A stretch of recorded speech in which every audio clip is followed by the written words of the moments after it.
Assalamualaikum warahmatullahi wabarakatuh. Perkenalkan, nama saya Husnul Amalia, NIM 210222008 dari Reguler A kelas 1 Prodi Administrasi Publik. Di sini saya akan menjelaskan apa sih itu arti kepemimpinan organisasi. Langsung saja kita simak video ini. Yang pertama, pengertian kepemimpinan.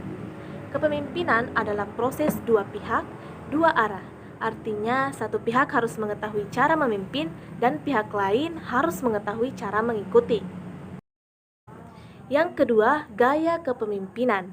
Gaya kepemimpinan adalah suatu cara pemimpin untuk mempengaruhi bawahan, karena setiap pemimpin harus mempunyai gaya kepemimpinan yang berbeda-beda antara satu dengan yang lain. Dalam organisasi, pemimpin dibagi dalam 3 tingkatan yang tergabung dalam kelompok anggota-anggota manajer-manajer members. Jadi, ketiga tingkatan tersebut adalah: yang pertama, manajer puncak atau top manager; yang kedua, manajer menengah atau middle manager; yang ketiga, manajer bawahan atau lower manager atau survivor.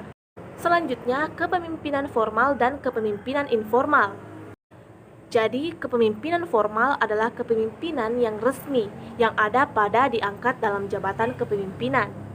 Sedangkan kepemimpinan informal sering juga disebut dengan istilah headship. Kepemimpinan informal ini tidak didasarkan pada pengangkatan. Efektivitas kepemimpinan informal terlihat pada pengakuan nyata dan penerimaan dalam praktek atas kepemimpinan seseorang.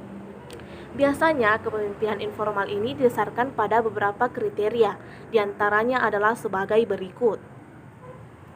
Yang pertama, kemampuan memikat hati orang lain. Yang kedua, kemampuan dalam membina hubungan yang serasi dengan orang lain. Yang ketiga, penguasaan atas makna tujuan organisasi yang hendak dicapai. Yang keempat, penguasaan tentang implikasi-implikasi pencapaian dalam kegiatan-kegiatan operasional. Dan yang terakhir, pemilihan atas keahlian tertentu yang tidak dimiliki oleh orang lain. Selanjutnya, tipe kepemimpinan.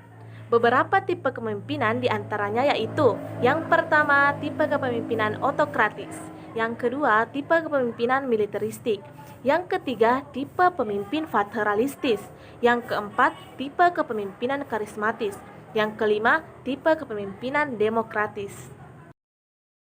Selanjutnya, kepemimpinan dan komunikasi dalam organisasi. Komunikasi adalah proses di mana suatu ide dialihkan dari sumber kepada satu penerima atau lebih dengan maksud untuk mengubah tingkah laku mereka.